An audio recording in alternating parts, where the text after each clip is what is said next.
Bismillah. Assalamualaikum warahmatullahi wabarakatuh. Alhamdulillah, wassalatu wassalamu ala rasulillah wa ala alihi wa sahbihi wa man walah wa ba'du. Teman-teman sekalian, Alhamdulillah kembali kita diberikan kesempatan oleh Allah Subhanahu wa Ta'ala untuk beraktivitas di hari ini. Semoga insyaAllah hari ini aktivitas kita mendapat bimbingan dari Allah Subhanahu wa Ta'ala dan mudah-mudahan lebih baik daripada hari-hari sebelumnya. Ini penting saya ingatkan dalam setiap kesempatan supaya kita bisa mengoreksi dulu yang telah kita kerjakan, kemudian membangun visi baru pada hari-hari yang akan kita lalui. Demikian diajarkan dalam Al-Quran. Dan ini yang mempraktikkan sekarang menjadi luas. Bahkan banyak non-muslim yang mengambil manfaat dari ayat-ayat ini, kemudian dijadikan sebagai peta-peta kehidupan. Itu ayatnya sering kita hafalkan, bahkan dibaca dalam setiap kesempatan sholat. Namun tidak sedikit kemudian yang menurunkan itu menjadi detil bimbingan kurikulum dalam aktivitas hidup. Allah pernah menyampaikan di surah Al-Insyirah itu, فَإِذَا فَرَغْتَ فَانْصَبْ وَإِذَا رَبِّكَ فَرَغَ. فَإِذَا فَرَغْتَ فَانْصَبْ.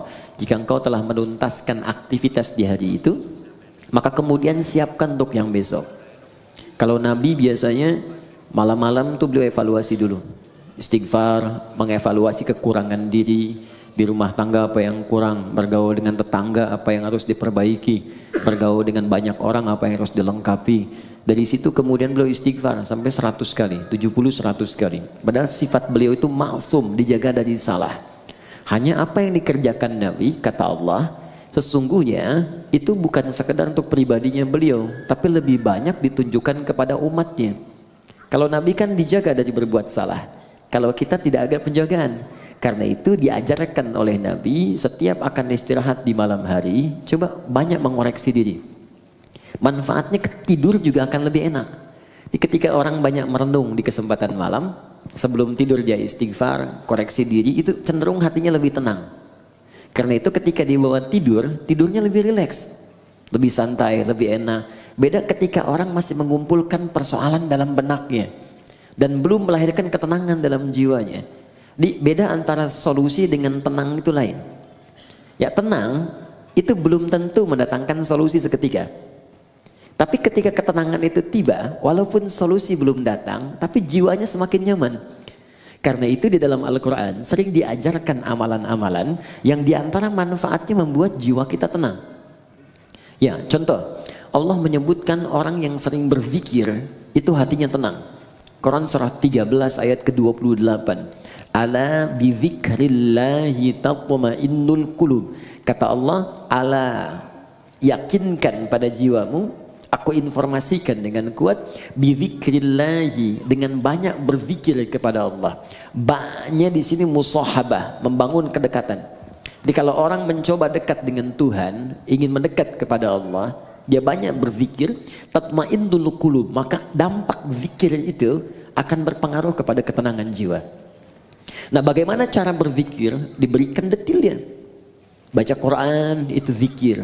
Makanya Al-Quran disebut dengan zikir. Quran surah ke-15 Al-Hijr ayat ke-9. Inna nahnu nazzalna dzikra. Kami telah turunkan Al-Quran sebagai zikir. Jadi kalau teman-teman sedang baca Al-Quran, itu ada ketenangan, zikir di situ.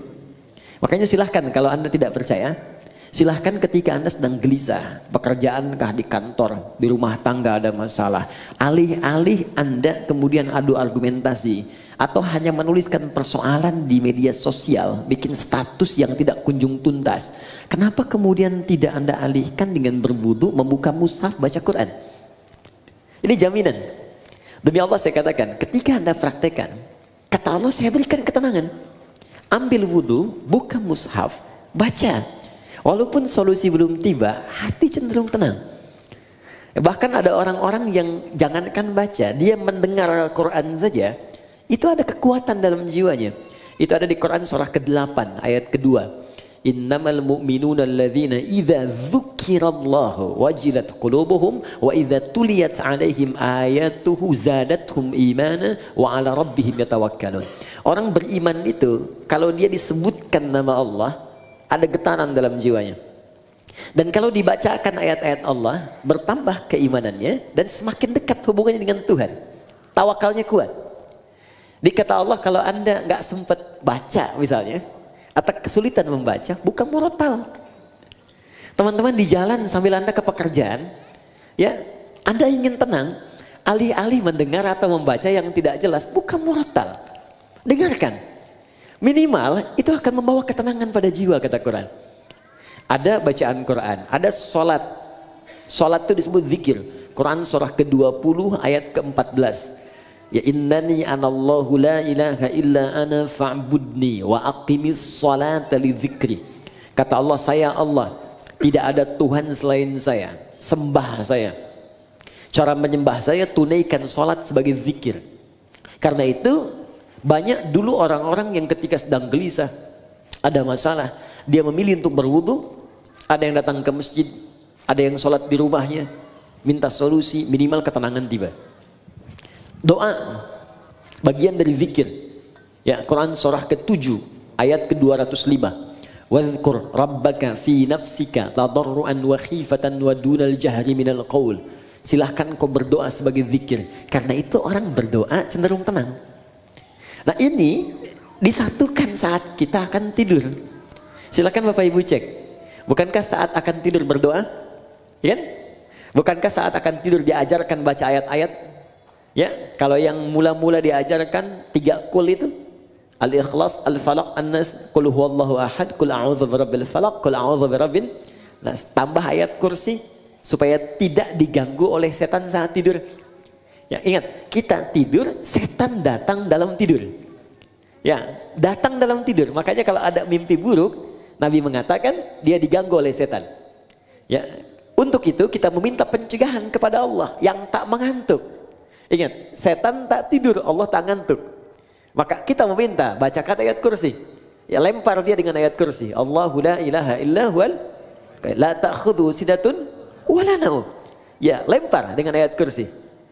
Tidak cukup dengan ayatnya, dengan kursinya sekalian. Ya, ya bacakan itu. Kemudian ada yang sholat kan? Sholat dulu sebelum tidur kan? Ya, Nabi mengajarkan witir atau 2 rakaat sebelum kita tidur. Supaya apa? Supaya tenang. Jadi gini, saya ingin ajarkan, mohon maaf, berbagi bukan mengajarkan. Saya ingin berbagi begini. Agama itu ketika memerintahkan kepada kita, bukan ingin memberi beban. Di cara berfikirnya ingin memberikan solusi. Di ketika Allah minta kita sholat, sebetulnya ingin memberikan ketenangan. Minta kita berdoa supaya kita nyaman. Allah nggak butuh dengan sholat kita. Semuka langit dan bumi tidak bersujud kepada Allah, tidak akan menurunkan status Allah sebagai Tuhan. Cuma kita yang butuh. Makanya ketika dipanggil hayya 'alas shalah, Anda bertanya kenapa sholat? Kata Allah lewat suara azan, hayya 'alal falah. Yang aku berikan lewat sholat bukan beban, tapi kebahagiaan untukmu. Bukankah engkau selalu minta, ya Allah bahagiakan rumah tanggaku, ya Allah sukseskan pekerjaanku. Aku yang punya, datang kamu sujud, minta aku berikan. Karena itu di pertemuan terakhir kemarin kita memohon kepada Allah saat duduk di antara 2 sujud, minta banyak permohonan. Rabbil filli warhamni wajburni warfa'ni warzuqni, dan seterusnya.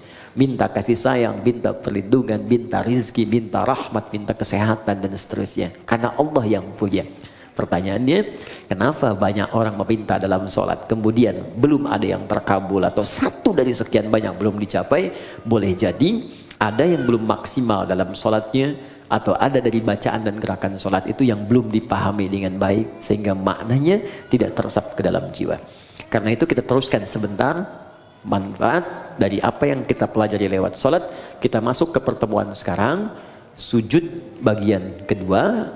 Saya akan ambil 10-15 menit saja, selebihnya kita akan diskusi dari pertemuan yang telah kita lalui. Saya kira ada beberapa kesempatan yang belum kita untuk berdiskusi, dan saya mohon izin mungkin akan berhenti lebih awal, ya mungkin setengah 12 atau mungkin 15 menit sebelum zuhur.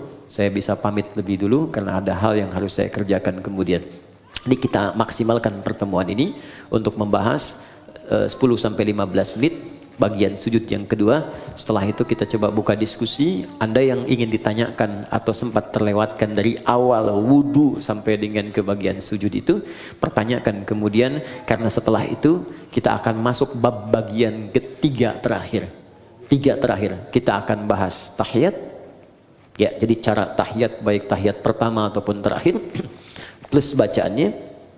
Kemudian yang kedua adalah doa khusus sebelum salam, karena ini menjadi bagian terakhir dari 4 keadaan yang doanya seketika akan dikabulkan oleh Allah kalau benar caranya. Ada saat berdiri, kedua saat rukuk, ketiga saat sujud, dan keempat sesaat sebelum salam.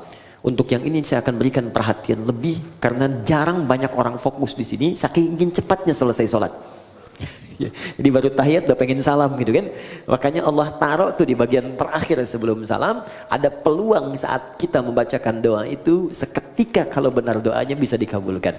Kalau dalam posisi itu Anda diminta dan dimohon untuk memberikan sesuatu atau meminta sesuatu, kira-kira apa yang harus kita mintakan?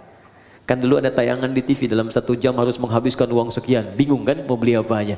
Sekarang dalam sekian menit, sekian detik Anda harus meminta, dan kalau diberikan itu akan dikabulkan. Kalau Anda minta kan berpeluang dikabulkan. Anda mau minta apa? Nanti akan diajarkan oleh Nabi beberapa kalimat yang kalau Anda bacakan itu akan diberikan semua yang terbaik dunia, alam kubur, dan akhirat. 3 dimensi kehidupan. Karena nanti ada yang cuma minta dunia saja. Quran surah kedua ayat 200, wa minan nasi may yaqulu rabbana atina fid dunya. Terus bukan jangan heran, itu yang ayat 201. Wa minan nasi may yaqulu rabbana atina fid dunya wa ma lahu fil akhirati min khalaq.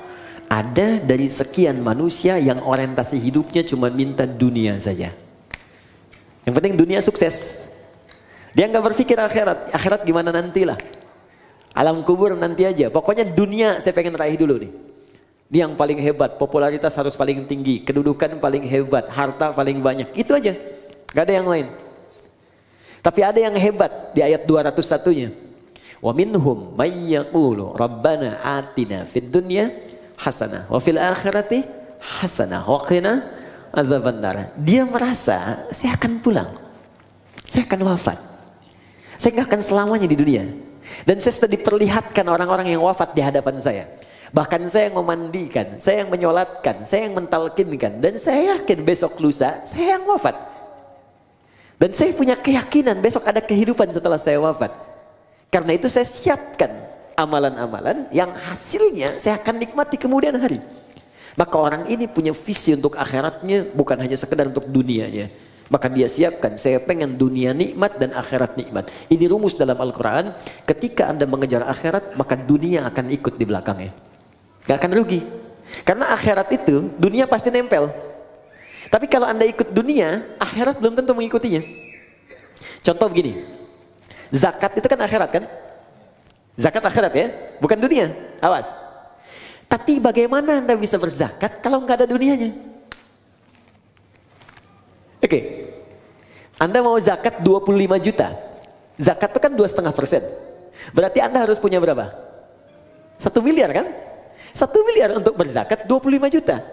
Karena itu orang-orang dulu mengejar kekayaan itu bukan untuk nyari dunia, tapi supaya bisa zakat. Abdurrahman bin Auf mengejar kekayaan sampai paling kaya nomor 1, kapaknya terbuat dari emas. Apa motivasinya? Supaya saya bisa zakat, supaya saya sedekah, supaya saya infak. Ya. Jadi motivasinya ke situ. Begitu dikejar untuk zakat, infak, sedekah, dunia ikut. Coba, yang dapat 1 miliar padahal yang keluar cuma 25 juta. 975 jutanya silahkan nikmati dunia Anda. Tuh. Jadi orang yang mengejar akhirat, dunianya pasti ikut. Tapi orang kalau ngejar dunia saja, akhirat belum tentu. Anda kesini mau taklim, dunia ikut kan? Makanan di luar banyak tuh. Dunia tuh. Kue banyak. Saya kalau taklim tuh taklim, tukang somai, tukang ini, tukang ini. Dunia ikut semua. Tapi kalau sengaja beli somai, belum tentu dapat taklim. Sederhana ya. Woi, sekarang plus Templar lagi. Oke, jadi visi mengejar akhirat itu tidak harus kemudian meninggalkan dunia, karena otomatis Ibnu Qayyim al-Jauziyah beliau berkata, perlakukan dunia seperti bayangan. Bayangan. Kalau dikejar itu, gak akan pernah ketangkap. Ayo bikin perlombaan musyawarah ngejar bayangan, tangkap gitu. Silakan akan ketemu. Tendangan tanpa bayangan, bayangannya aja nggak bisa diikutin. Ya? Baik, silakan.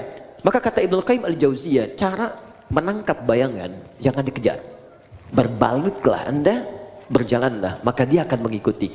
Maka dunia seperti bayangan yang ketika Anda tinggalkan berkalik, dia akan mengikuti Anda dalam kehidupan. Jelas sampai sini? Baik, ayatnya nanti bisa kita kumpulkan teman-teman. Sekarang saya sempurnakan dulu, setelah itu kita bisa berdiskusi pada hal-hal yang mungkin ini kita dialogkan insya-Allah. Oke.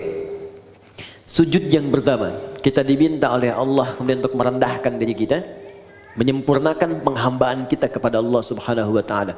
Tidak ada penyembahan yang sempurna, ketaatan yang paling dalam, penghambaan yang paling luar biasa tajam kecuali saat manusia bisa menundukkan kepalanya menyentuh ke dalam lantai yang ia pijak. Jadi ketika seseorang sudah mulai bersujud, itu pertanda dia sudah merendahkan diri yang paling dalam. Dulu orang-orang di zaman dulu ada Persia, ada Romawi, bahkan ditiru kemudian oleh kerajaan-kerajaan di Nusantara di masa-masa lalu sebelum datang Islam. Untuk kemudian menghormati rajanya, dia ada yang bersujud, ada yang ruku seperti ini sudah kita bahas, ada yang sujud kemudian dia menempelkan bahkan kepala di lantainya untuk menandakan kepatuhan kepada rajanya. Apa yang didapatkan dari raja-raja dunia ini? Maaf, tidak seluruhnya diberikan. Tidak semua kebutuhan diberikan. Belum tentu dia sehat diberikan obat. Belum tentu keperluannya diberikan. Belum tentu dia gelisah ditenangkan. Tapi kemudian Allah berfirman, datang padaku, sujud kepadaku, ketika engkau sujud, aku berikan apapun yang kau butuhkan dalam kehidupan. Bahkan turun Quran surah ke-48 ayat 29 yang pernah kita bacakan di pertemuan lalu. Muhammadur Rasulullah walladzina ma'ahu asyidda'u 'alal kuffar ruhama'u bainahum tarahum ruk'an sujjada yabtaghuna fadlan minallahi wa ridwana. Umat Muhammad SAW itu tegas pada segala hal yang menyimpang, tapi juga penyayang terhadap sesamanya. Anda akan lihat mereka sering ruku dan sujud. Saat posisi sujud itulah dia kemudian bermohon kepada Allah semua kemuliaan yang mampu dia dapatkan. Itu tantangan. Jadi begitu Anda merendahkan di hadapan Allah, maka Allah berikan apa yang kamu butuhkan, aku akan berikan. Maka keluarlah hadis Nabi SAW. Perhatikan baik-baik kalimat Nabinya yang disampaikan dari Ibnu Abbas. An Ibnu Abbas radhiyallahu taala anhuma. Hadis riwayat Ibnu Abbas, semoga Allah meridai kepada beliau dan kepada kedua orang tuanya. Anin Nabi sallallahu alaihi wasallam, beliau menerima riwayat ini dari Nabi sallallahu alaihi wasallam. Perhatikan kalimatnya, aktsirud du'a. Jika Anda dalam posisi sujud, maka perbanyak permintaan. Doa. Minta, minta, minta, minta, minta. Ada seorang datang kepada Nabi, ya Rasulullah, tolong doakan saya masuk surga. Tolong doakan saya masuk surga. Apa jawab Nabi? Fa'inuni bikasratis sujud. Maka bantu saya dalam doa itu dengan engkau beramal memperbanyak sujud. Bahkan untuk surga pun sujud. Untuk dunia mau minta, silakan. Karena itulah di kesimpulan terakhir, orang yang sujudnya benar, ketika dia sujud menghambakan dirinya, dia katakan subhana rabbiyal a'la, maha suci Allah yang paling tinggi di antara semua yang pernah dapati dalam kehidupan. Wa bihamdi, aku memujinya. Subhanakallahumma bihamdika Allahumma ighfirli, aku minta ampun ya Allah kalau selama ini aku salah dalam penghormatan, salah dalam penghambaan. Ampuni saya ya Allah. Maka bangkit dia, didudukkan oleh Allah. Kata Allah, silahkan mau minta apa, aku berikan apapun yang kamu butuhkan. Maka Nabi ajarkanlah duduk di antara dua sujud untuk meminta kepada Allah beberapa permintaan yang kita butuhkan. Rabbi firli, warhamni, wajburni, warfa'ni, warzukni. Dari sekian yang kita bahas di pertemuan yang lalu, ada 7-8 permintaan. Silahkan minta. Makanya minta dengan hati, jangan cuma di lisan. Ketika Anda mengatakan Rabbi firli, ingat punya dosa apa. Awas, jangan hambar. Kalau cuma hambar, cuma di lisan. Kalau cuma minta di lisan, itu sudah banyak yang mengerjakan. Ada orang Arab Baduy dulu begitu. Dan dikoreksi oleh Al-Quran. Buka Quran surah ke-49, ayat ke-14. Oke, Quran surah ke-49, Al-Hujurat. Ya. Ayat ke-14. Ya. Jadi ada orang yang sering berucap di lisannya, tapi tidak diikuti dengan hatinya. Jadi nggak ada kekhusyuan, nggak ada kenikmatan dalam jiwanya, nggak meresap permintaannya. Qalatil a'rabu amanna. Ada orang Arab Badui berkata kami beriman.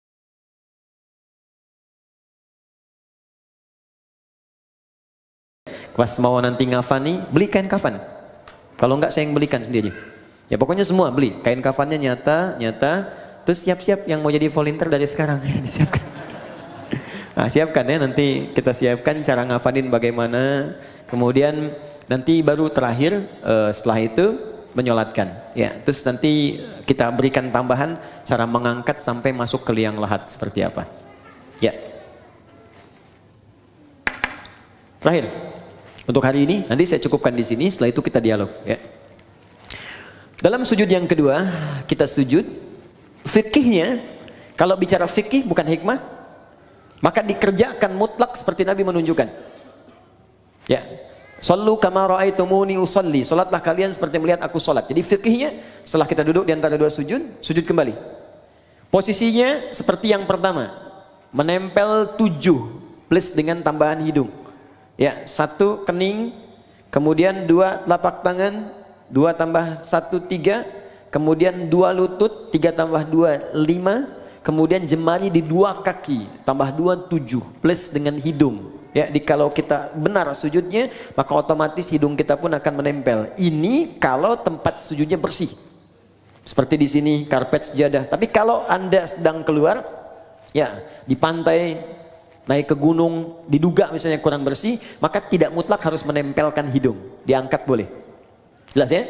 Saya sudah contohkan, jadi tidak perlu kemudian saya contohkan kembali, dan saya sudah bikin PowerPoint. Jadi pertemuan berikutnya nanti saya tunjukkan PowerPoint dari awal takbir sampai dengan selesai salam. Baik, sudah ada, nanti saya kirimkan ya, insyaallah. Kemudian teman-teman fokus, setelah sujud seperti biasa, tempelkan dulu. Mohon maaf sekali, boleh bantu saya? 1 orang aja. Siapa aja boleh. Mas Andrian, mohon izin. Di sini, karena kita ada kamera tersambung, sini aja. Kiblatnya ke sana, sana ke MU. Ya, silakan, sujud langsung. Oke. Nah, fokus. Lihat sini teman-teman. Nah, ini sudah bagus. Ini tempelkan dulu. Mohon izin, jangan dulu berdoa ya.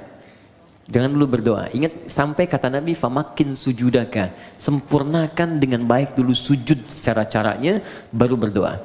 Kening ini sudah ya di sini. Jangan sampai terhalang.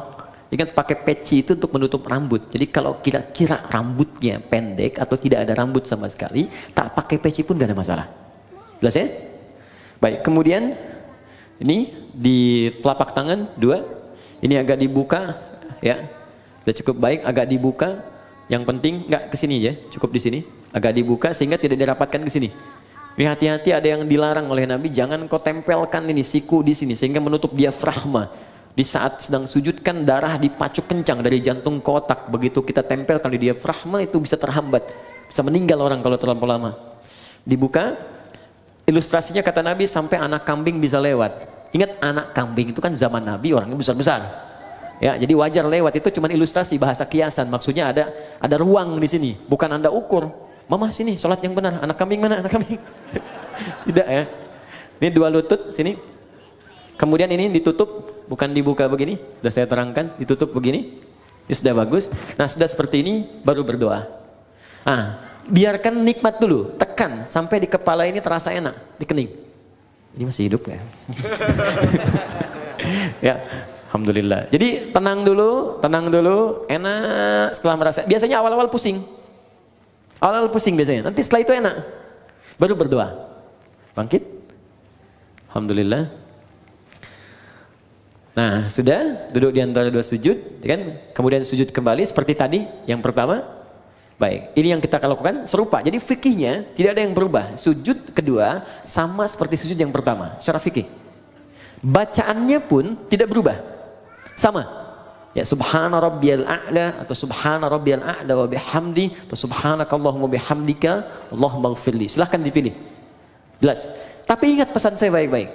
Itu bacaan tadi itu hanya pengantar pada doa. Ingat, bacaan formal pengantar doa. Ingat pelajaran kita yang lalu. Setelah itu minta kepada Allah. Apa yang kita mintakan? Ingat baik-baik, sujud pertama kita minta silakan dalam hati, rasakan apa yang kita mohonkan. Bangkit, duduk di antara dua sujud, diajarkan oleh Nabi. Ini permintaan ini yang kamu bacakan. Kemudian kita sujud lagi, bacakan seperti yang pertama, tapi ingat sujud yang kedua mengandung makna syukur. Kalau benar syukurnya, Allah akan berikan lebih dari apa yang kita bacakan dalam duduk di antara dua sujud tadi. Bahkan ada orang yang belum minta, sudah Allah berikan. Seperti Maryam tadi, gak minta, Allah sampaikan. Seperti Luqman dengan anaknya, yang bukan Nabi, bukan Rasul.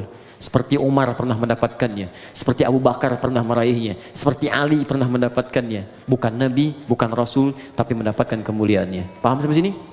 Nah sekarang, ketika sudah sujud, kemudian bangkit, baik tahiyat ataupun bangun kembali, ada satu PR yang harus kita praktekkan dulu. Kata Allah, kamu syukur, saya tambahkan. Bagaimana cara bersyukur dan apa itu syukur? Kita bahas ini kurang lebih 1-5 menit.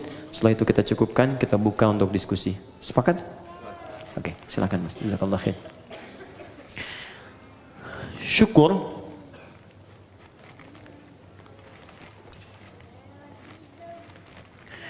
artinya usaha untuk mengungkapkan, upaya untuk mengungkapkan rasa terima kasih,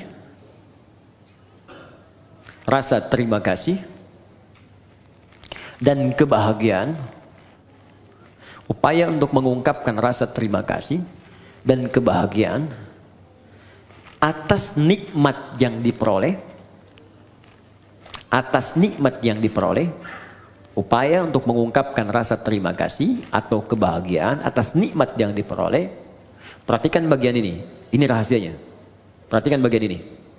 Dengan cara menggunakan nikmat itu sesuai dengan ketentuan yang Allah tetapkan. Dengan cara menggunakan nikmat itu sesuai dengan ketentuan yang telah Allah tetapkan. Awas, bagian terakhir ini sangat penting. Ini yang paling penting. Contoh. Yuk, masih ingat teman-teman? Dalam duduk di antara dua sujud, apa yang kita ucapkan pertama kali? Rabbil firli. Ya Allah, ampuni aku. Orang yang sudah diampuni oleh Allah, maka cirinya organ tubuhnya akan dijaga oleh Allah dari perbuatan maksiat. Lalu kita bersyukur. Sujud, ya Allah terima kasih. Engkau ampuni dosaku. Maka ketika Anda bangkit lagi, utamanya selesai sholat kita, maka buktikan nikmat yang telah Allah berikan kepada kita itu dengan berusaha menjaga tubuh kita untuk digunakan pada hal yang telah Allah tetapkan. Contoh, kata Allah, mata itu hanya boleh melihat yang ini, yang baik-baik, yang tak baik palingkan. Turun Quran surah ke-24 ayat 30 untuk laki-laki, 31 untuk perempuan. Qul lil mu'minina yaghuddu min absarihim. Katakan pada pria-pria yang punya iman. Masih ingat tadi di awal? Iman bersanding dengan salat. Alladzina yu'minuna bil ghaib wa yuqimunas shalah. Iman bersanding dengan salat. Katakan pada pria-pria yang punya iman. Katakan pada pria-pria yang telah salat. Ayat 31-nya wa qul lil mu'minat. Katakan pada perempuan-perempuan yang punya iman. Katakan pada perempuan-perempuan yang telah salat, yaghuddu min absarihim, yaghuddna min absarihinna. Pandangannya, matanya gunakan untuk melihat yang baik saja. Jika yang ditatap itu tak baik, maka palingkan. Disebut dengan ghaddul basar. Maka jika Anda ingin mensyukuri nikmat ampunan Allah, maka gunakanlah kemudian tubuh kita untuk digunakan pada semua ketentuan yang telah Allah tetapkan. Mata, apa ketentuan mata? Telinga, apa ketentuan telinga? Lisan, apa ketentuan lisan? Sampai ke ujung kaki. Jelas? Di ketika Anda ingin mendapatkan ampunan Allah, kata Allah, saya ampuni. Baik, buktikan, jaga ampunan itu. Di bukan Allah sudah bersihkan, Anda pakai maksiat lagi. Habis sholat, bicarain orang lagi. Yang dibicarakan kadang-kadang imamnya juga. Sialan tuh imam. Harusnya makmum dia benar. Baca kepanjangan. Maghrib baca Yasin. Bisa. Baru salam gitu kan. Tayyib. Banyaknya di tarawih kan. Waladhdallin amin. Yasin. Malam pertama lagi. Allahu Akbar. Saya pernah tuh, itu baru hari pertama saya jadi santri, begitu masuk pesantren di Garut, imamnya pas angkatan terakhir di kelas paling akhir, kelas 6. Dia baca madnya paling tinggi, paling panjang yang 6 harokat. Bismillahirrahmanirrahim. 6 harokat. Ya, kalau sekarang bingung, jadikan detik. Kalau kami mengajarkan pakai detik. 1 detik itu 2 harokat. 2 detik 4 harokat. 3 detik 6 harokat. Di detik itu lebih mudah. Tak, tak, tak. Lihat. Alhamdulillahi Rabbil Alamin. Ar-Rahmanir-Rahim. Maliki Yaumiddin. 6 harokat panjang sampai waladhdallin. Jadi ketika dia baca 6 harokat itu kan lewat dari 3 menit. Al-Fatihah aja. Udah begitu selesai waladhdallin amin Yasin. Saya hari pertama masuk pesantren, malam pertama tarawih pakai Yasin. Di hati itu begini aja. Tapi Allah Maha Adil. Allahu Akbar. Jadi begitu selesai Yasin, Allahu Akbar. Itu tuh. Tapi tidak harus ditiru tuh yang begitu ya. Ya.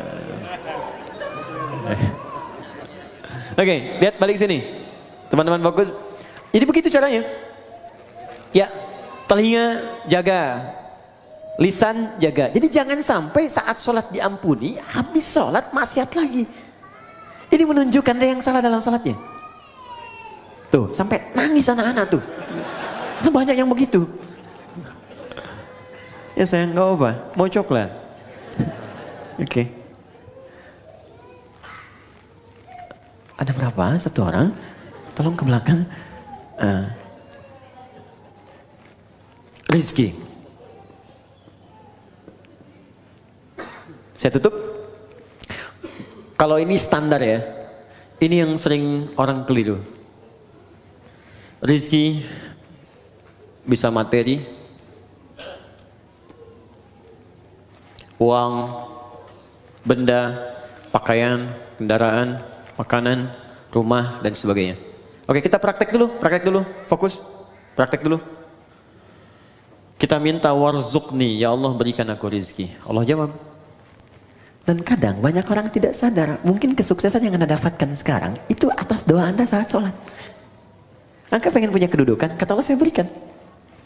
Anda pengen punya harta, saya berikan. Anda ingin popularitas, sukses karir, saya berikan kata Allah.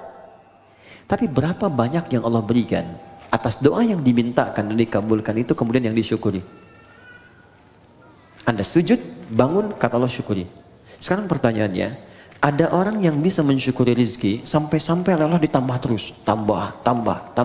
Saking banyaknya tambahan sampai dia merasa dunia kecil. Dan yang paling dahsyat, ada orang yang nggak megang tapi ketika butuh ada. Itu yang kaya. Di saking banyaknya nggak kehitung.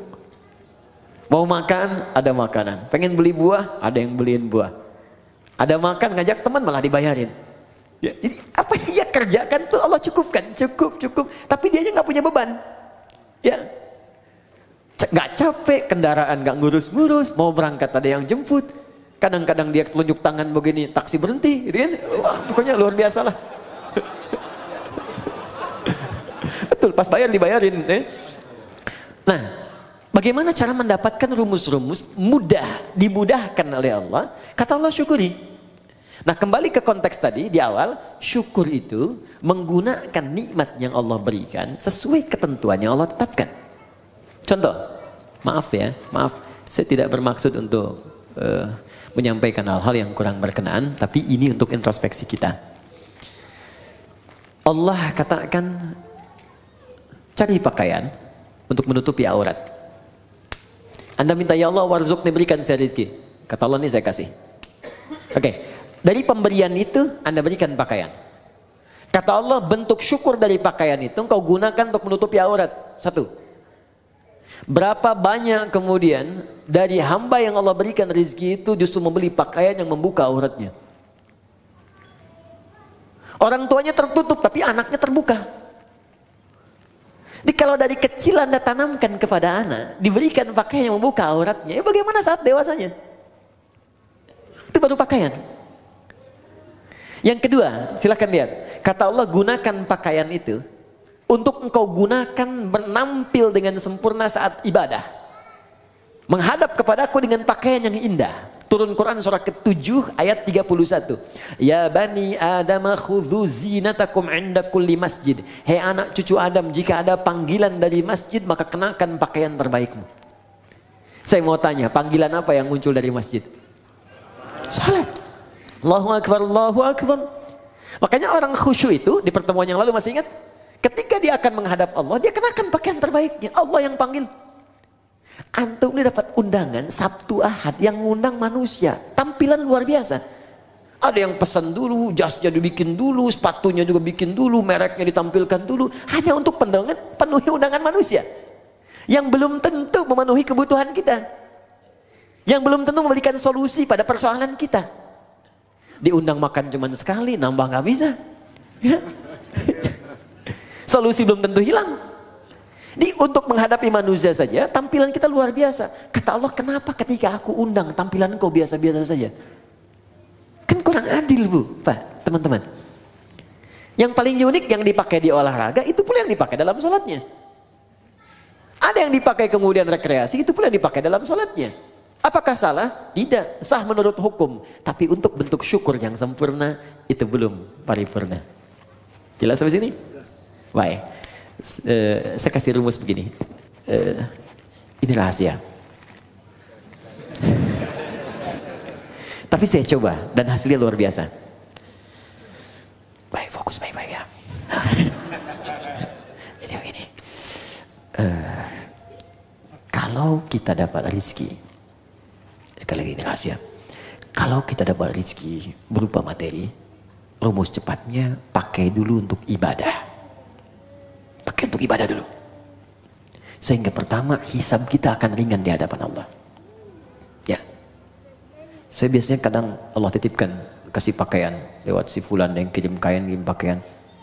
Tak pernah saya terima pertama kali kecuali saya coba pakai ibadah dulu. Even itu orang cuma pakai kasih kaos.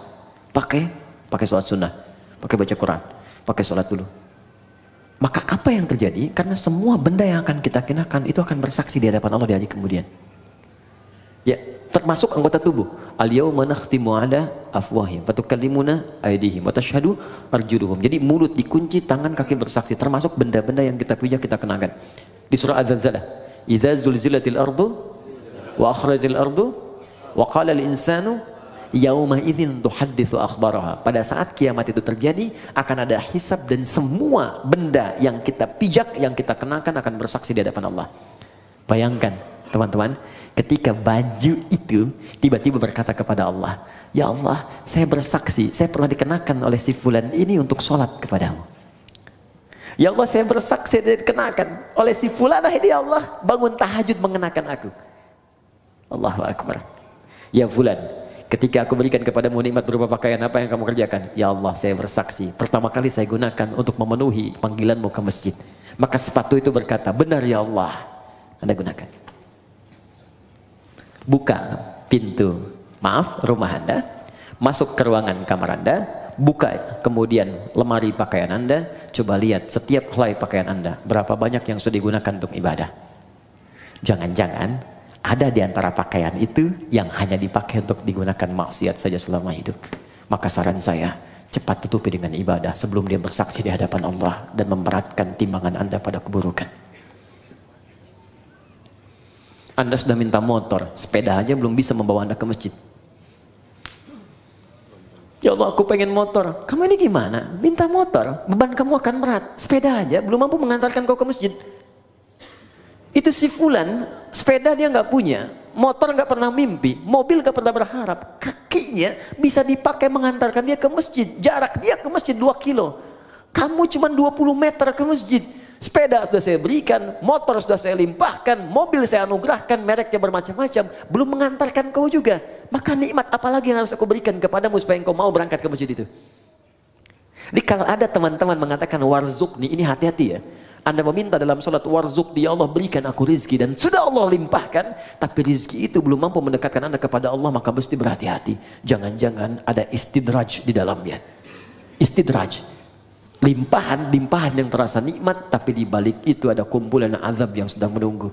Maka segera bertobat. Coba dicek, punya sepeda pernah dipakai untuk mengantar ke masjid belum? Pernah dipakai ibadah belum? Punya motor pernah dipakai ibadah belum? Punya mobil pernah dipakai ibadah belum? Pakaian berapa banyak pernah digunakan ibadah? Tulisan pena, handphone berapa banyak dipakai maksiat? Bandingkan dengan taatnya. Nah, semakin banyak ditata oleh kita untuk kepada hal-hal yang baik, syukur, maka semakin Allah akan tambahkan kepada kita nikmatnya.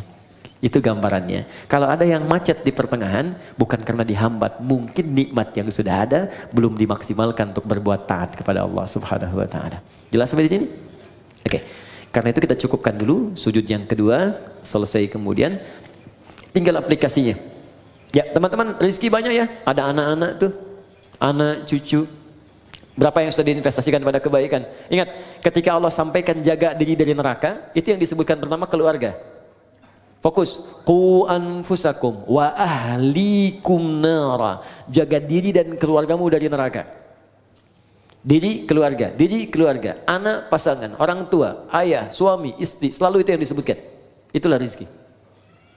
Ya, saya cukupkan sampai di sini. Untuk sementara waktu kita berdialog dulu. Kalau ada yang mau bertanya atau ingin diperjelas dari mulai wudu sampai dengan sujud tadi bagian kedua, silahkan kita diskusikan. Karena yang pertemuan berikutnya kita akan langsung masuk kepada bab yang baru, yaitu tahiyat, doa sebelum salam, dan amalan pasca salat. Saya perkenankan.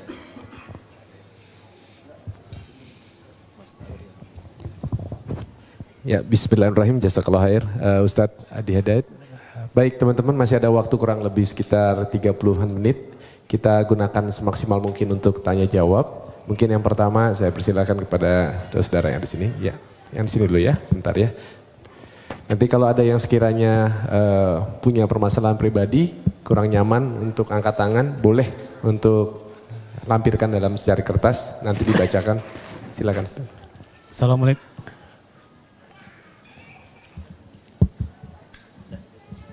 Assalamualaikum Ustadz, nama saya Ihsan Ustadz. Di kajian bulan lalu kan duduk di antara dua sujud ada dua cara Ustadz. Iftiros sama yang tafaruk. Yang kedua belum dikasih tahu Ustadz caranya, tafaruknya seperti apa. Baik, duduk di antara dua sujud, saya mengatakan di pertemuan lalu, duduk dalam sholat itu ada dua jenis. Ya, duduk dalam sholat ada dua jenis. Satu disebut iftirash, kedua disebut tawarruk. Iftirash membentangkan bagian kaki kirinya untuk kemudian diduduki itu dan melipat bagian kanannya. Karena itu disebut iftirash dari kata firash, sesuatu yang terbentang. Kasur disebut firash karena dibentangkan kita tiduri itu. Duduk disebut iftirash karena kaki bagian kiri dibentangkan untuk kita duduki itu. Kemudian yang kanan dilipat. Contoh paling mudahnya, kita kemudian duduk seperti ini, kemudian yang kiri dibentangkan begini, kemudian duduki, yang kanan kemudian dilipat seperti ini. Jadi kalau kita menghadap ke sini, nah ini iftirash ya. Jadi seperti ini. Yang kirinya dilipat, kita duduki, yang kanannya ditekuk. Gini ya. Jelas ya? Kemudian yang kedua tawarruk, agak lebih santai. Ya, memasukkan kemudian bagian kirinya ke selak-selak betis bagian kanannya ke sini. Kemudian duduk ke tempat alas lantainya di sini. Di tawarruk, sehingga tawarruk terasa lebih santai. Ya, seperti ini. Jadi ini yang dilipat kemudian ke kiri, yang kanannya ini kemudian ditekuk bagian jari-jarinya. Jadi kalau saya buka, mohon maaf sekali sebesar-besarnya. Bismillah. Ini saya buka, jadi jemarinya seperti ini, dilipat ya. Ya, ini yang dilipat, ini tidak pakai ya, lipat. Nah, ini yang kiri dimasukkan, dilipat, diduduk seperti ini. Dia agak lebih santai. Nah, ini ada sejarah. Dia ada kisah kapan Nabi kemudian tawarruk, karena di awal-awal masa, saya mohon izin kenakan kaos kaki dulu ya, sehingga nanti ada orang potong video itu Ustadz aneh katanya kan. Yang kanan pakai kaos kaki, yang kiri tidak. Ini sekarang masanya agak repot nih. Oke. Jadi ada nanti kisahnya. Jadi kenapa Nabi asalnya iftirash terus. Iftirash bahkan di tahiyat. Makanya nanti di beberapa mazhab termasuk Maliki, nanti saat tahiyat, baik tahiyat pertama ataupun yang terakhir, semua duduknya iftirash, kayak yang tegak. Nah, tapi nanti di akhir-akhir masa beliau hidup, itu kemudian beliau tawarruk pada bagian keduanya. Ya, makanya ada perdebatan yang sangat menarik di dalam fikih Maliki dengan Syafi'i. Ya, ketika kemudian Imam Malik ditanya kenapa Anda kemudian tawaruk, tidak tawaruk tapi iftirash dua-duanya. Kata Imam Malik, karena saya mengikuti Nabi. Di awal masa sholat itu, beliau kemudian duduknya iftirash semua. Nah, tawaruk itu ketika beliau sudah mulai lemah di akhir. Makanya yang terakhir cenderung lebih santai. Ya kan? Karena keadaannya sudah mulai agak lemah. Maka di akhir cenderung santai, karena tahiyat terakhir lebih lama daripada tahiyat yang pertama. Tapi jawaban Imam Syafi'i pun sangat bagus. Kata Imam Syafi'i, kita kan diperintahkan mengikuti Nabi. Ya kan? Jadi kalau Nabi tawaruk, kita ikut tawaruk. Nabi iftirash, kita ikut iftirash. Kalaulah logikanya Nabi kemudian sudah lebih sepuh sehingga kemudian lebih nyaman tawaruk, kenapa dua-duanya tidak tawaruk? Tapi satu iftirash, satu tawaruk. Karena itu Imam Asy-Syafi'i lebih memilih untuk yang satu iftirash tahiyat pertama, yang kedua kemudian tawaruk. Imam Malik mempertahankan iftirashnya. Dua-duanya benar, yang salah yang sambil baringan gitu ya. Baik. Jadi jangan berdebat pada dalil yang memudahkan. Adapun duduk di antara dua sujud, ya maka duduknya iftirash, bukan tawarruk. Iftirash. Jadi ingat, hanya ada dua duduk dalam salat, iftirash dan tawarruk. Iftirash dan tawarruk keduanya bisa dipakai dalam tahiyat, tapi di antara dua sujud hanya iftirash saja, bukan tawarruk. Kecuali pada kondisi kaki yang bermasalah sehingga tidak bisa iftirash, maka silahkan, jangankan tawarruk, kaki maju ke depan pun satu itu boleh. Ya, jadi jangan marah ya. Teman-teman di Mekah misalnya kan ada sholat tiba-tiba orang Arab kakinya begini satu saat tawarruk, ya kan? Nah, ini tandanya sedang ada masalah di kakinya. Gak sopan nih sama Allah. Bukan begitu. Dia sedang ada masalah. Ya, jadi silahkan mau begini silahkan, mau gini silahkan. Kalau sedang memang ada kesulitan. Ya, kaidah fikihnya apa? Ad-daruratu tubihul mahdzurat. Dalam kondisi yang darurat maka yang terlarang menjadi dibolehkan untuk sementara. Ingat ya, larangan yang dibolehkan itu sifatnya bukan permanen, tapi sementara. Ingat, contoh, ini sering saya sampaikan. Anda pergi ke hutan, kemudian di hutan sulit menemukan makanan halal, yang ada cuma babi. Kalau tak makan itu, maka bisa melemahkan fisik, bisa wafat. Maka dalam kondisi itu boleh makan daging babi. Ya, dapatkan, sembelih, ambil, masak, makan. Tapi tidak untuk dinikmati. Hanya untuk menutup lapar. Enak juga ya? Tidak, ya. Jadi hilangkan lapar sambil mencari yang halal. Begitu yang halal ditemukan, maka ini haram kembali mutlak. Jelas ya? Oke, ada yang lain? Bismillah. Baik, bismillahirrahmanirrahim. Ya, ini ada yang sepertinya mengirimkan secari kertas. Kalau lihat dari tulisannya karena jelek nih pasti laki-laki nih. Ya. Assalamualaikum warahmatullahi wabarakatuh. Waalaikumsalam warahmatullahi wabarakatuh. Bagaimana hukumnya ketika suami saat bermasalah dengan istri sudah talak 1 langsung talak 3. Lalu suami dan istri menyesal dan ingin rujuk. Baik. 1 langsung talak 3. Iya. Ada lagi yang saking marahnya nggak talak 1 lagi. Saya talak 3 sekalian gitu kan. Baik. Nah, jadi teman-teman, saya mau katakan begini. Kita harus belajar dulu fikih munakahat, fikih rumah tangga. Di dalam bahasan munakahat rumah tangga itu ada bagian talak. Talak itu asalnya bukan untuk memisahkan, tapi solusi terakhir untuk menyatukan kembali. Asalnya bukan untuk memisahkan, tapi solusi terakhir untuk menyatukan kembali. Bagian paling akhir. Quran surah kedua Al-Baqarah ayat 229. Sampai nanti panjang sekali ya, sampai 230, 231 sampai ke 233-nya diselang lagi masuk 234 rumah tangga lagi. Jadi pertama, talak ketika dikeluarkan itu ada urutan. Urutan pertama, jika punya persoalan jangan sampai keluar kalimat talak dulu. Kembali dulu ke Quran surah keempat An-Nisa ayat 34 sampai 35. Fokus. Ar-rijalu qawwamuna 'alan nisa, paling kiri sebelah atas. Ar-rijalu qawwamuna 'alan nisa bima faddalallahu ba'dahum 'ala ba'din wa bima anfaqu min amwalihim fas-salihatu qanitatun hafizatun lil ghaibi bima hafizallah wallati takhafuna nushuzahunna. Perhatikan. Laki-laki pemimpin di rumah tangganya bagi istrinya. Hati-hati karena Allah berikan bekal kepadanya untuk memimpin. Di antaranya bekal mencari nafkah, bekal melindungi, bekal menyayangi, ada di situ. Jangan tertukar. Sedangkan istri yang solihah, kata Allah cirinya 2, yang paling pokok. 1, menaati Allah dengan menaati suaminya ketika dia meminta pada yang baik. 2, menjaga nama baik keluarga terlebih suami, khususnya ketika tidak sedang bersamanya. Maka jika terjadi hal, awas hati-hati, yang bisa berpotensi memecah belah kehidupan rumah tangga, menyebabkan perselisihan, maka saya berikan urutan-urutan kepada Allah. 1, fa'idhuhunna, komunikasikan dengan baik. Di situ diartikan nasihati. Sebetulnya wa'adha itu bukan sekedar memberikan nasihat, tapi cara komunikasi yang baik. Karena nasihat pun kalau disampaikan dengan cara komunikasi yang tidak baik, jadi keterimanya akan beda. Kamu ini akan nggak bisa mengerti. Itu kan sebenarnya mudah sekali. Ya, memang gampang disampaikan, cuma nyakitin gitu. Ya, jadi kalaupun Anda ingin memberikan nasihat, kata Allah, saling menasihati, maka lakukan dengan komunikasi yang baik, yang bagus di situ. Ya, kalau nggak ketemu, wahjuruhunna fil madajia. Coba saling merenung dulu. Pisahkan dulu tempat tidurnya. Merenungkan dulu. Kenapa saya menikah dulu? Apa visi yang dibawa saat akan menikah dulu?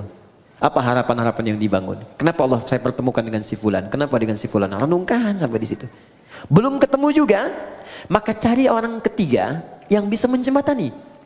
Terutama keluarga. Makanya saya sering katakan pada yang belum menikah, kalau cari wali, cari orang yang paling dekat hubungannya, yang paling mengerti kita. Makanya kenapa harus ayah? Karena nanti dari 3 tanggung jawab ayah, itu 2 diberikan pada suami yang telah akad selesai, yang 1 tetap jadi tanggung jawab orang tua, khususnya ayah. Yang 2 itu apa? 1 pemberian nafkah. Di begitu saya terima nikahnya, ya si fulana binti fulan sekian dibayar tunai, itu kewajiban memberi nafkah pindah kepada suaminya. Kedua, pemberian kasih sayang dan perhatian, perawatan. Ya, perawatan yang merawat, kemudian menyayangi. Makanya nanti ada ayat-ayat, jangan sakiti pasanganmu, bapaknya tak pernah melukainya, ibunya tak pernah membentaknya, ayahnya tak pernah memukulnya. Masa kamu yang dipercaya bukan pada laki-laki lain kemudian harus menyakitinya? Turun Quran surah keempat ayat 19. Bahkan kalimat iman dilekatkan di situ. Kalau kamu ada persoalan jangan cepat marah, kata Allah. Boleh jadi di balik masalah itu saya kirimkan hikmah yang besar supaya kamu belajar lebih baik. Kemudian yang ketiga, untuk memberikan perhatian. Perhatian. Nah ini yang ketiga, orang tua masih punya. Makanya nanti ketika ada persoalan di rumah tangga, itu yang jadi wali terlibat memperhatikan. Dan boleh jadikan untuk konsultasi, tanya. Aku ada persoalan, begini masalahnya, boleh tanya. Ya, karena itu bahasa Qur'annya, perhatikan. Fa in khiftum shiqaqa bainihima fab'athu hakaman min ahli wa hakaman min ahliya. Jika Anda khawatir rumah tangga sulit dipertahankan, kemudian berat persoalannya, gak bisa diselesaikan sendiri, maka cari orang bijak di antara keluarga untuk menengahi. Bicara, ngobrol. Kalau gak ketemu juga, maka jalan yang paling tinggi terakhirnya adalah talak itu keluar. Ya, tapi talak yang paling menarik, wal mutallaqatu yatarabbasna bi anfusihinna thalathata quru. Kata Allah, perempuan-perempuan yang ditalak itu, juga laki-laki yang menalaknya, setelah talak dikeluarkan itu hendaklah dia menunggu 3 kali masa suci. Ketika saat suci dia ditalak, tunggu 3 kali. Tunggu itu bukan nunggu pisah. Banyak orang salah paham di sini. Bukan nungguin pisah. Kapan 3 kali suci datang? Kapan datang? Bukan. Tapi itu bagian terakhir. Ini di 3 kali ini masih ada nggak rasa cinta? Ada perhatian. Apalagi lihat anak. Ada nggak untuk mengoreksi diri? Jangan-jangan kesalahannya bukan pada pasangan, pada pribadinya. Ada nggak kemampuan untuk melihat itu? Dilihat. Makanya yang pertama ini disebut raj'i. Raj'i itu ruju'. Ruju' itu kembali. Di talak ini dijadikan solusi oleh Allah untuk mengembalikan. Mungkin dalam 3 kali masa suci ini masih berpikir untuk bisa kembali. Ini jangan diputuskan selesai, bukan begitu. Makanya 3 kali nih. 1 kali suci, tunggu. 2 kali suci, merenung lagi. Mungkin mau, tapi ada syarat. Istri menuliskan syaratnya kepada suami. Kalau mau kembali, begini. Suami juga begini. Dudukan, ngobrol dengan keluarga. Kalau ketemu, kadang-kadang di pertengahan, ada yang sudah kangen lagi. Ada yang ingat lagi. Tiba-tiba malamnya sama-sama lagi. Padahal belum 3 kali suci. Sekali suci udah bareng-bareng lagi. Maka itu nggak perlu akad lagi. Sudah otomatis nyambung lagi. Jadi sekali, 2 kali, kalau 3 kali kemudian tidak keluar itu, ya tidak keluar iswahnya, tidak ada nyambungnya, maka jatuhlah talak 1 di situ. Jelas? Kemudian pengen dikoreksi, pengen balik lagi, ya kemudian nyatu lagi, akad kembali, menyatu di situ. Kalau tidak diakadkan kembali, maka si perempuan berhak menikah dengan orang lain. Jelas ya? Nah kalau kemudian menyatu lagi, ada masalah lagi, talak yang kedua baru jatuh. Jadi nggak ujuk-ujuk 3. 1 selesai, nyambung lagi. Talak lagi, masuk yang kedua. Itu pun masih ada koneksi sampai 3 kali lagi. Panjang sekali. Nah kalau kemudian pada yang kedua ini sadar, nyambung lagi. Ternyata ada masalah lagi sampai yang ketiga puncaknya. 3 kali masalah sudah melewati 6 kali suci. Masa nggak selesai-selesai? Maka Allah kasih pelajaran. Kalau keluar yang ketiga ini, pada yang kedua nih. Pada yang kedua, kalau kamu sampai keluar talak yang ketiga lagi, kamu nggak bisa langsung nyatu kembali kecuali dua-duanya harus menikah dulu dengan yang lain dulu sebelum menyambung kembali, supaya tidak terjadi talak lagi yang ketiga. Tapi kalau memang nggak bisa disatukan dan memang ada hikmah, mungkin sampai di sini rumah tangganya, mungkin sampai di sini kelengkapannya, sudah. Maka di situ kemudian berlaku talak yang ketiga. Jadi nggak ujuk-ujuk kemudian langsung 3, tidak. Ada tahapan di situ. Yang paling menarik begini. Boleh jadi perpisahan itu hanya muqaddimah untuk mengantarkan pada penyatuan kembali. Saya punya guru falak yang sangat terkenal di Indonesia. Namanya Kiai Haji Yujan Esa. Yujan Esa. Rahmukallah. Esa itu singkatan Endang Syarif. Kiai Haji Yujan, orang Garut ini. Wah ini Masya Allah, lebih cepat dari kalkulator. Jadi kalau udah ditanyakan, udah sekian. Arah kiblat sini. Kita hitung betul. Google kalah lah pokoknya, Kompas telat. Ya, jadi itu seketika. Haji Yujan itu didapatkan karena dikasih orang. Bahasa Arabnya Yujan.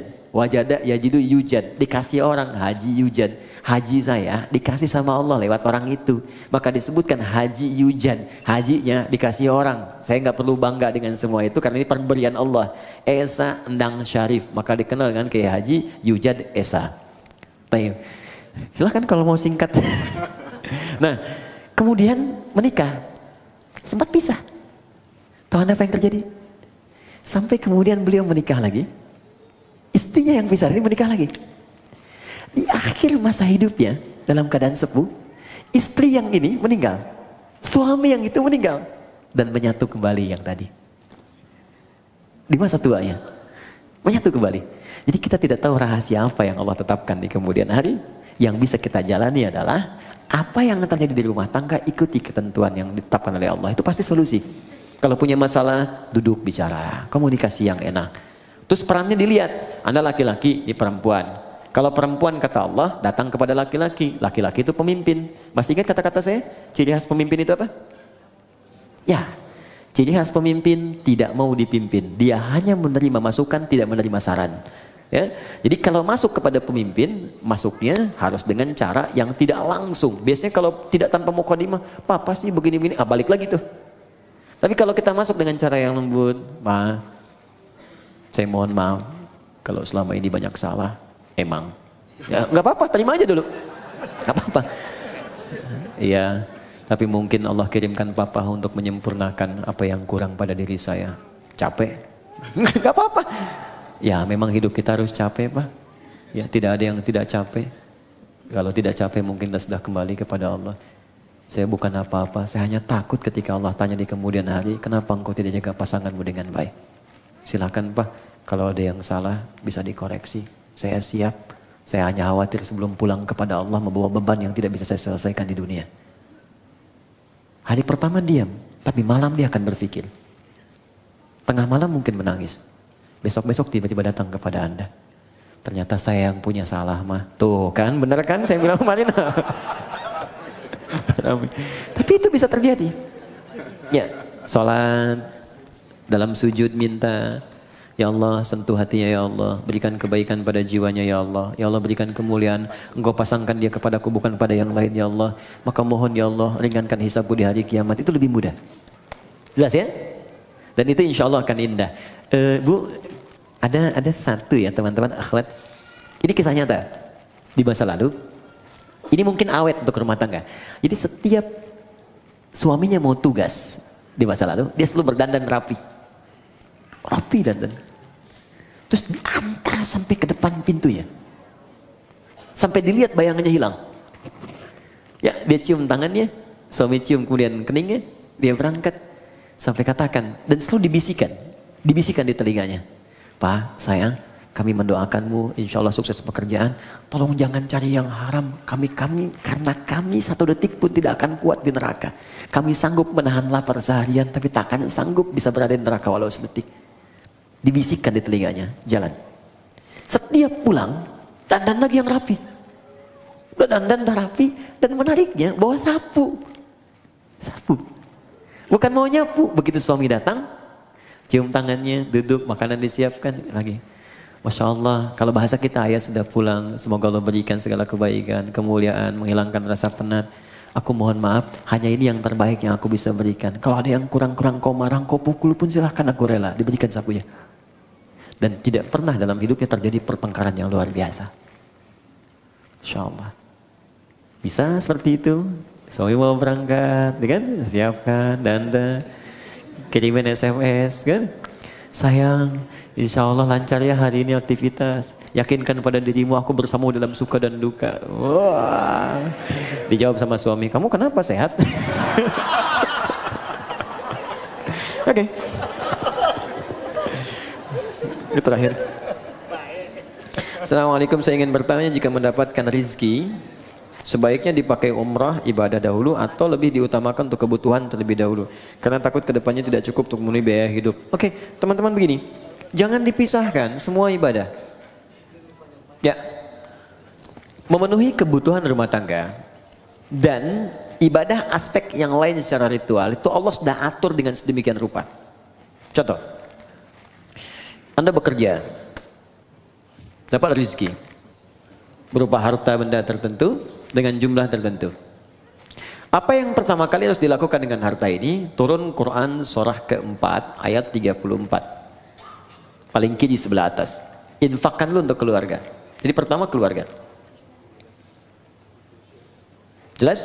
Ar-rijalu qawwamuna 'alan nisa bima faddalallahu ba'dahum 'ala ba'din wa bima anfaqu min amwalihim. Jadi Anda cek nih kebutuhan keluarga itu berapa?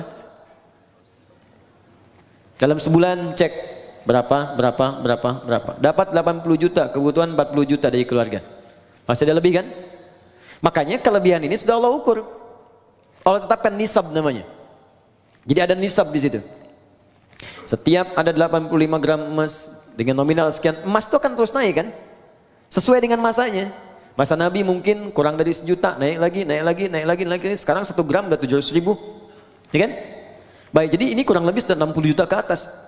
Maka ketika Anda mendapatkan ini, kata Allah, ini pun silahkan keluarkan zakatnya dulu. Baru keluar zakat. Zakat pun keluar setelah melewati batas ini. Ya, 85 pas ke atas keluar zakat. Bahkan ada pendapat di ulama pun, jika zakat ini pun, awas hati-hati, bisa berpengaruh terhadap kebutuhan keluarga yang memang dibutuhkan nilainya segitu, maka ini belum dikeluarkan. Ada pendapat demikian. Jadi ketika kebutuhan keluarga 75 juta misalnya, dibutuhkan betul. Ya, mohon maaf. Kemudian dapatnya 60 juta, ini sudah masuk kategori nisab. Hanya nisab ini pun keluar zakat, itu ditunda setahun. Kalau bertahan, lebihnya ada, kan? Baru kemudian keluar. Ya, ada yang menyebutkan haul di sini. Karena itu, jika kemudian ini masih belum mencukupi, maka ini tidak keluar. Tutupi dulu ini. Anda bayangkan, zakat saja yang sifatnya wajib keluar ketika nisab muncul, itu bisa ditunda atau tidak keluar ketika kebutuhan keluarga belum tersalurkan. Kalau sifatnya betul-betul mendesak. Tapi kalau sifatnya asumsi, nih kebutuhan kita misalnya 60 juta nih dalam sebulan. Saya dapat 75 juta, ya, atau saya dapat 60 juta pas. Tapi masih asumsi, belum jelas ini. Maka rumus cepatnya keluarkan zakat lebih baik. Karena rumusnya ketika Anda keluarkan, Allah berikan 10 kali lipat. 10 kali lipat dari yang dikeluarkan. 10 kali lipat ini jangan dihitung dari uangnya, dari nilainya. Boleh jadi dijaga yang nilai 60 juta ini supaya dia berkurang. Sakit tidak ada. Kebutuhan ini tiba-tiba dibelikan oleh orang lain. Ini yang menjadi gratis. Anak-anak dapat beasiswa. Akhirnya yang 60 juta tinggal 30 juta. Anda masih nyimpan 25 juta. Sudah sampai sini? Oke, nah sekarang kita kembalikan ke umrah. Ustaz, saya dapat rezeki nih. Saya pilih mana? Umrah atau saya penuhi kebutuhan keluarga dulu? Kalau memang ada kebutuhan keluarga yang sangat mendesak yang harus dipenuhi, maka ini yang didahulukan. Ini kemudian diakhirkan. Caranya, simpankan untuk tabungan, nabung, tapi niatkan betul. Tuliskan tabungannya, cadangannya umrah. Jangan diganggu untuk apapun. Misal, saya dapat rezeki 55 juta, kebutuhan keluarga 45 juta. Ini harus saya dahulukan, masih sisa 55 juta. Maka Anda simpan misalnya 10 juta untuk umrah, 5 juta untuk cadangan ke sini. Jelas? Simpan, dapat lagi, simpan, dapat lagi, simpan. Sampai terpenuhi, baru berangkat. Kalau sudah dapat 30 juta ini niatkan untuk umrah, berangkatkan umrah. Ya. Tapi kalau cuma asumsi, takut ada kebutuhan, takut ini, tidak, dahulukan ibadah. Dahulukan. Untuk haji, kalau sudah ada untuk haji, berangkat haji. Nanti begitu Anda pulang, Allah akan kirimkan rezeki yang baru, yang bisa memenuhi apa yang Anda butuhkan. Insya Allah. Jelas? Ada baik. lagi? Ada Ustaz, masih. Baik. Saya angkat tangan. Sebentar dulu ya, kasihan Pak ya, yang ibu-ibu silakan. nih ya. Wah ini menarik nih. Untuk perempuan ya, pakaian yang terbaik untuk sholat di rumah itu seperti apa Ustadz? Quran apakah surah harus ke-7? Baik. Harus berpakaian terbaik atau kita boleh pakai pakaian yang sedang kita kenakan, misalnya daster kemudian ditutupin oleh mukena? Ya, bukan kita, mungkin Anda ya. Ini saya nggak Oh pakai iya, daster. Anda bukan Oke. saya. Kok kita? Kena gue ya. Biasa, it's happening sometimes. Oke. Quran surah ke-7 ayat 31, lihat di ujung ayatnya ya. Dari ayat 26 sebetulnya, 26, 27, 28, 29 sampai ke 31-nya. Di ayat yang terakhir dilarang untuk israf, berlebihan. Ya, wala tusrifu innallaha la yuhibbul musrifin. Kalau Anda tarik ke 26, 27 terutamanya, kemudian 28, 29 sampai ke ayat tadi yang saya sampaikan berhubungan dengan masjid. Pertama Allah katakan khudzu zinatakum 'inda kulli masjid. Ketika ada panggilan dari masjid, kenakan pakaian terindahmu. Indah. Indah itu ukurannya pasti sudah kita pahami lah. Ya, ada ukuran moral di situ, ukuran etika. Ya, ibu kondangan pakai daster gitu, indah tidak? Gitu kan? Misal ya. Tapi kalau kita tutup dengan yang lain, tutup ya dan nampak indah, nampak rapi, itu nggak apa-apa, nggak jadi masalah. Yang penting ada penutup dengan baik, rapi, tampil baik. Misal tadi tutup mukena kan, tutup mukena, mukenanya rapi, mukena baik, nggak ada masalah. Silakan saja. Sama aja Anda dengan pakai daster, tutup lagi misalnya pakai abaya, pakai macam-macam, berangkat kemudian ke kondangan dan seterusnya. Sepanjang yang bagian dalamnya tertutupi dengan baik. Ya, jadi tutup tampilan luarnya yang rapi, yang bagus. Tapi ada yang sangat menarik. Walibasut taqwa dzalika khair. Dan pakaian ketakwaan itu esensi yang paling bagus. Itu yang terbaik. Apa itu takwa? Takwa itu satu, bebas maksiat. Ya, bebas maksiat, sehingga diartikan meninggalkan semua yang dilarang. Jadi jangan sampai Anda sholat membawa pakaian haram. Hasil menipu, hasil korupsi, hasil riba. Makanya ada hadis yang sangat panjang di hadis Muslim, ketika seorang meminta, memohon kepada Allah dan terdengar oleh Nabi. Ya. Thumma dzakara rajula yutilu safara ash'atha aghbara. Kemudian Nabi mengisahkan seorang lelaki yang menempuh perjalanan panjang. Doa orang yang sedang safar cepat dikabulkan. Yamudu yadaihi ila sama, mengangkat tangannya ke langit. Fayaqulu, maka dia berkata, Allahumma ya Rabb, ya Rabb. Jadi tiga yang dia kerjakan. Satu safar, kedua mengangkat tangan, yang ketiga memulai dengan al-asmaul husna. Setiap satu itu cepat mengabulkan doa. Di orang safar 2 kali cepat dikabulkan. Orang mengangkat tangan cepat dikabulkan. Menyebut al-asmaul husna cepat dikabulkan. Jadi harusnya 6 kali orang ini lebih cepat dikabulkan dari doa orang biasa. Tapi apa kata Nabi? Anna yustajabu lidzalik. Bagaimana doanya bisa dikabulkan? Mustahil. Jadi ada orang yang ketika berdoa, Allah bukan gak mau ngabulkan. Jadi balik lagi mental kayak gini nih. Nih, ini ada gelas kan? Bejana kan? Oke, kalau ini nggak ada sekatnya, saya mau masukkan apa aja bisa. Tapi kalau disekat begini, apa yang mau masuk? Gula nggak masuk, garam nggak masuk, spidol nggak masuk, balik mental. Bukan Allah nggak ngasih, mental. Apa yang menutupi sehingga mental jawaban dari Allah itu? Pertama kata Nabi, mat'amu haram karena sumber makanannya haram. Mashrabu haram karena minumannya haram.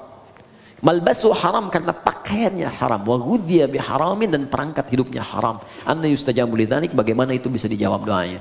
Karena itu pakaian terbaik bukan persoalan masalah jenisnya. Ya, bukan pada modelnya. Tetap dia menutup aurat dengan baik, tapi pada yang pertama esensinya apakah halal atau haramnya. Jadi indah itu bisa relatif. Indah relatif, walaupun jelek itu mutlak. Ya. Makanya ukurannya jelas itu kan. Baik, cari, tapi pertama jauhkan dari nilai hal-hal yang mengundang maksiat yang haram. Kedua, Takwa itu berarti kedekatan yang sangat dengan Allah. Biasanya kalau teman-teman dekat dengan seseorang dan dapat undangan, bukankah akan mengenakan pakaian yang paling baik? Sekarang Anda ingin dekat dengan Allah, maka ketika ingin dekat dengan Allah, cari yang paling bagus, yang paling baik. Maka semakin tinggi kedekatan itu, semakin ada rasa dalam hati. Pasti Anda akan memilih yang paling bagus. Pasti itu, karena ada rasa dalam jiwa. Itu sudah otomatis. Nah, karena itu tidak dilarang ketika Anda menutupi dengan mukena, tampil menutup aurat, tapi jika Anda mampu mengerjakan nilai takwa tadi, walibasut taqwa dzalika khair. Pakaian takwa dengan dua model tadi itu yang paling bagus. Kalau Anda bisa kenakan ini, maka Allah akan turunkan jawaban di Quran yang sangat indah sekali di surah At-Talaq.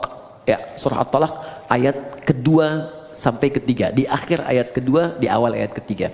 Wa may yattaqillaha yaj'al lahu makhraja wa yarzuqhu min haitsu la yahtasib. Quran surah 65 akhir ayat kedua sampai awal ayat ketiga. Kata Allah, siapa yang mampu meningkatkan takwanya kepada Allah, maka aku akan ringankan persoalan hidupnya. Bukan gak punya masalah, setiap ada masalah Allah ringankan. Dia mengalami masalah itu, cuman ringan. Awas ya, ustadz pun bukan gak punya masalah. Banyak. Ini masalah antum semua nih, pertanyaan. Ya, tapi ya kasih ringan gitu. Dan tidak harus jadi ustadz. Dekati Allah, Allah pemilik semua solusi. Dan nanti ketika Anda mengalami persoalan itu, Allah ringankan. Bukan gak dapat masalah, diringankan sehingga ringan tuh. Enak. Oke, saya kira itu. Ya, Allah Ta'ala alam. Cukup? Ya, baik. Ya. Oke, yang angkat tangan tadi ya. Ini penutup ya. Ya, Assalamualaikum warahmatullahi wabarakatuh. Assalamualaikum. Nama saya Bob Andinata. Saya ingin bertanya tentang khusyuk. Khusyuk, oke. Ini salah satu yang sulit ya. Saya pribadi kerjakan dalam sholat. Ya. Kebetulan saya profesinya dokter bedah. Jadi banyak masalah-masalah pasien yang saya pikirkan dan itu terbawa dalam sholat, ya. Nah, sehingga dalam sholat sulit sekali sampai mungkin lupa rakaat, gitu. Ya.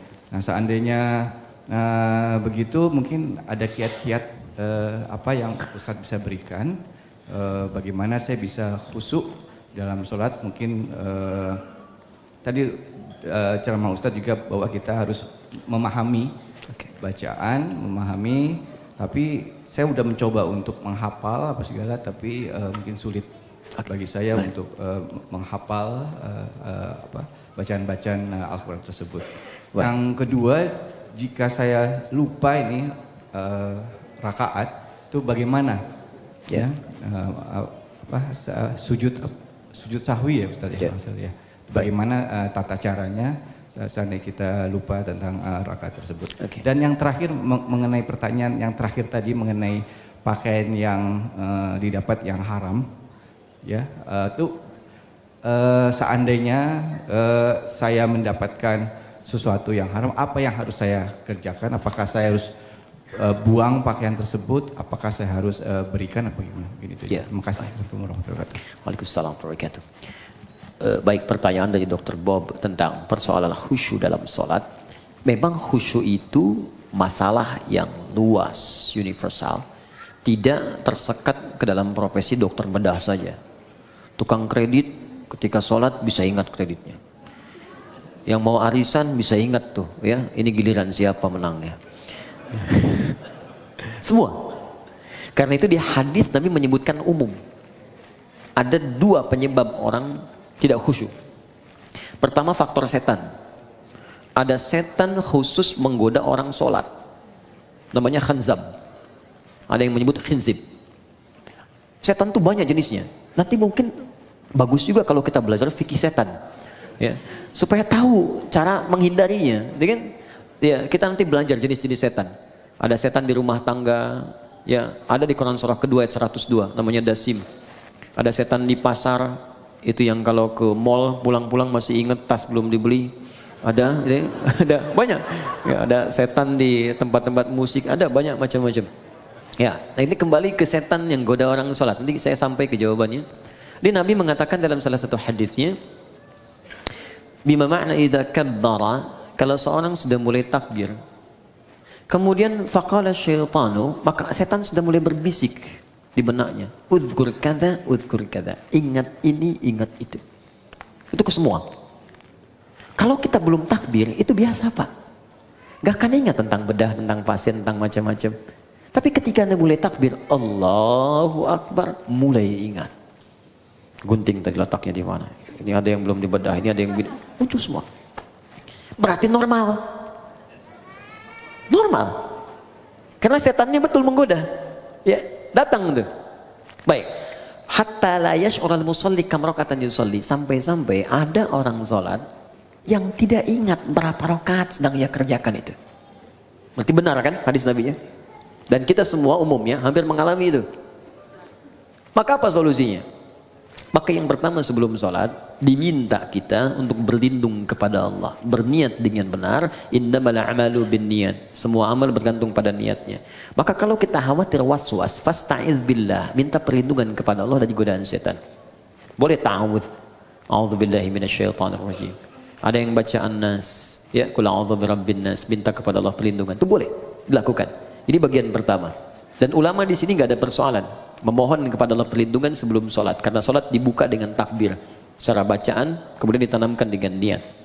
Yang kedua, ini yang paling penting, Quran surah ke 2 Al-Baqarah ayat 45 sampai 46. Sebelum sholat dibuat persiapan yang matang untuk sholat. Ya, kata Allah di ayat 46-nya, alladzina yadhunnuna annahum mulaqu rabbihim wa annahum ilaihi raji'un. Di ayat 45, khusyuk itu enggak mudah. Wa innaha lakabiratun. Salat itu enggak mudah, illa 'alal khasyin, kecuali bagi orang khusyuk.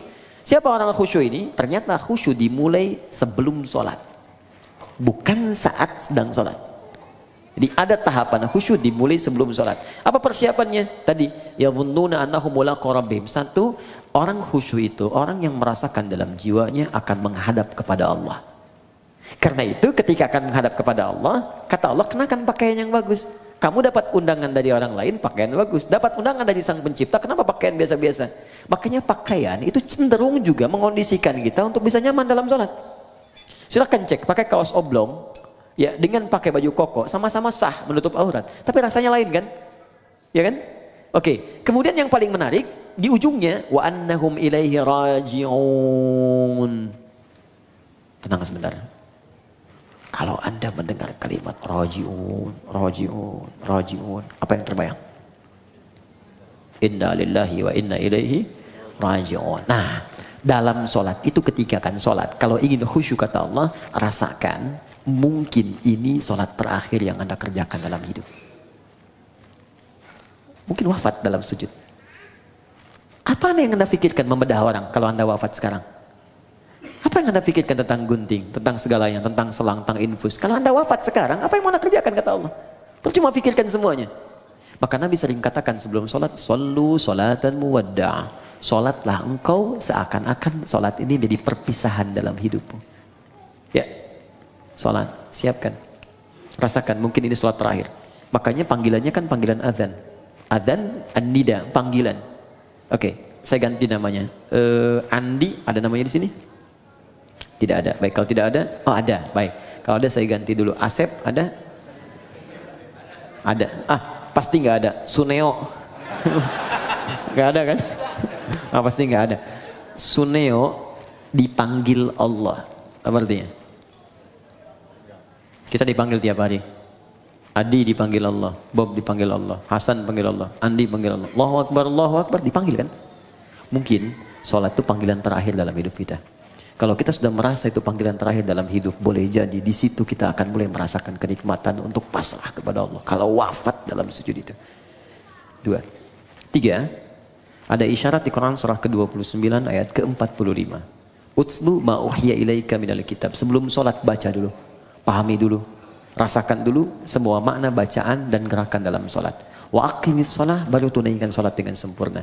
Jadi ketika kita merasa akan wafat, kita merasakan baca Allahu Akbar, Allah Maha Besar, pikiran menerjemahkan. Hati merasa, ya Allah saya mengatakan kau Maha Besar, tapi dalam hidup saya selalu merasa besar dalam hidup. Pekerjaan saya katakan yang paling besar dalam hidup dan seterusnya. Itu perasaan akan terbawa. Sehingga membantu kita bisa lebih fokus dan nyaman dalam sholat. Jelas sampai di sini? Untuk bagian yang pertama. Karena itu saya sarankan, jangan capek dulu untuk semua dikerjakan. Sepekan ini saya mau belajar takbir dulu, pahami dulu. Sepekan kemudian saya belajar untuk iftitah. Selanjutnya saya belajar Al-Fatihah sampai sempurna kita. Bahkan ada ulama yang mengatakan ingat sholat saja sudah bagian dari khusyuk. Wah ini 5 menit lagi adzan zuhur nih. Sudah ingat tuh, itu bagian dari khusyuk. Oke? Baik. Kemudian yang selanjutnya saya lompat ke bagian terakhir. Yang haram ketika hadir dalam jiwa kita atau kehidupan kita, bagaimana solusinya? Kalau dari pakaian dan sebagainya, ada sebagian yang ekstrem mengatakan buang, ada yang mengatakan bakar. Tapi kalau ada dari manfaat-manfaat bisa digunakan secara sosial, maka jumhur ulama lebih menyarankan arahkan kepada kepentingan sosial. Misal ada harta haram berupa uang misalnya kan didapatkan, kita tahu ini haram. Walaupun misalnya hukum setempat mengatakan boleh, tapi saya katakan ini haram nih secara agama. Maka Anda ingin bebaskan dari itu, maka kemana kan ini? Maka ulama jumhur mengatakan mayoritas berikan untuk kepentingan sosial, bikin jalan, bikin bangunan, bikin macam-macam yang sifatnya tidak konsumtif, ya bukan dimakan. Jadi jangan berikan pada anak yatim, jangan berikan pada fakir miskin, tidak. Untuk yang sosial sifatnya. Jadi kalau yang tadi misalnya mau diberikan pakaian pada dan kepentingan sosial, jual berikan untuk kepentingan sosial atau dipakai pada hal-hal yang sifatnya secara sosial bisa digunakan, silahkan, tidak ada masalah untuk di situ. Saya kira itu yang bisa saya sampaikan, teman-teman. Tinggal 3 menit ke zuhur, izin menyampaikan beberapa hal. Pertama, saya tidak bosan mengatakan ini, tingkatkan ketakwaan kita kepada Allah, jauhi maksiat, belajar dengan baik. Belajar dengan guru-guru yang bisa meningkatkan iman kita, ya ilmu kita, tidak harus cukupkan kepada saya. Kalau ada yang benar dari saya silahkan terima, amalkan, itu petunjuk dari Allah. Kalau ada yang salah, itu mutlak kesalahan saya. Anda tinggalkan, maafkan saya, dan saya tidak sungkan untuk mengoreksi. Sehingga apa yang Anda dapatkan, kita semua bisa belajar dengan baik. Kemudian yang kedua, insya Allah, Anda boleh catat tanggalnya. Tanggal 18 Rabiul Akhir 1441 Hijrah, bertepatan dengan 15 Desember. Saya ulang ya. 15 Desember. Hari Ahad depan. Ya, depan 2019, tempatnya di Islamic Center di Koja, Jakarta Utara. Kita akan ada momen sangat besar. Ini hanya setahun sekali. Saya undang teman-teman dan alhamdulillah kalau Anda ada waktu, itu ada acara sehari bersama Al-Qur'an. Di situ akan hadir ahli Quran, kita undang se-Indonesia. Khususnya peserta-peserta karantina yang pernah ikut menghafal Quran 30 juz 30 hari. Nanti di situ ada orang yang hafal Quran 15 hari, 22 hari, 24 hari. Dan kami akan ajarkan di situ cara menghafal Quran di tempat tanpa batas 30 hari 30 juz. Biasanya karantina kita ajarkan metode yang bisa digunakan di rumah, ya di tempat-tempat khusus lain. Kita akan ajarkan di situ. Insya Allah akan hadir juga para ulama-ulama dari luar, dubes-dubes dari negara tetangga juga, negara sahabat, ada tokoh-tokoh yang lain, ahli Quran akan datang. Kemudian, ini yang menarik, nanti ada wisuda untuk para penghafal Quran, yang mereka pun akan memakaikan mahkota kepada kedua orang tuanya. Ya, dari anak kecil sampai nanti ada ibu yang hafal Quran 78 hari dari Jambi. Itu takut naik pesawat. Makanya pakai bis ke Lampung. Ternyata di Lampung yang daftar cuma 2 orang.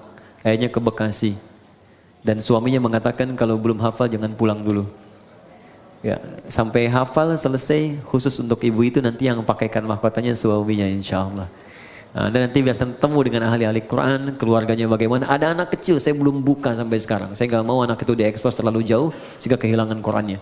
Ini anak bu, ini hebat bimbingan ibunya. Kita sekarang matangkan di Bekasi, dia ikut kelas dengan saya. Itu dia hafal Quran dengan nomornya, posisinya, temanya, ya sampai juga automatically Quran tak gitu, cepat sekali. Nanti saya tampilkan, saya kenalkan waktu tanggal 15 Desember nanti, jamnya dari jam 8 pagi sampai menjelang zuhur setengah 12. Jadi untuk sesi ta'limnya yang saya sampaikan jam 8 sampai kira jam 9 setengah 10, jam 10-nya masuk nanti sesi untuk ada takrim, wisuda, ada juga nanti ulama-ulama yang lain untuk hadir. Itu kemudian yang terakhir, saya mesti minta maaf karena ada penyesuaian jadwal untuk tahun depan. Sekali lagi saya mohon maaf sebesar-besarnya, tahun depan itu ada penyesuaian sehingga kesibukannya agak bertambah. Mungkin ini adalah pertemuan kita yang terakhir di tahun ini. Jadi saya mohon maaf sebesar-besarnya, kita bertemu lagi tahun depan. Ya. Tahun ini, tahun terakhir. Ya, cuma nanti kita sesuaikan. Ini kan terakhir kan, tahun ini. Ya kan? Bulan depan kan tahun baru kan? Baik, jadi nanti insya Allah tahun depan kita dudukan lagi. Mudah-mudahan waktunya kita bisa sesuaikan. Saya kira itu saja teman-teman. Kita doakan guru-guru kita, saudara-saudari kita, dan semoga semuanya mendapatkan hidayah Allah Subhanahu Wa Taala. Kita akhiri dengan doa kifaratul majlis. Saya salat zuhur di sini nanti karena waktunya sudah tiba, dan mohon izin langsung pamit. Subhanakallahumma wa bihamdika asyhadu an la ilaha illa anta astaghfiruka wa atubu ilaik. Allahumma taqabbal minna innaka antas samiul alim wa tub alaina innaka antat tawwabur rahim. Rabbana atina fid dunya hasanah fil akhirati hasanah wa qina adzabannar wa akhiru da'wana alhamdulillahi rabbil alamin. Assalamualaikum warahmatullahi wabarakatuh.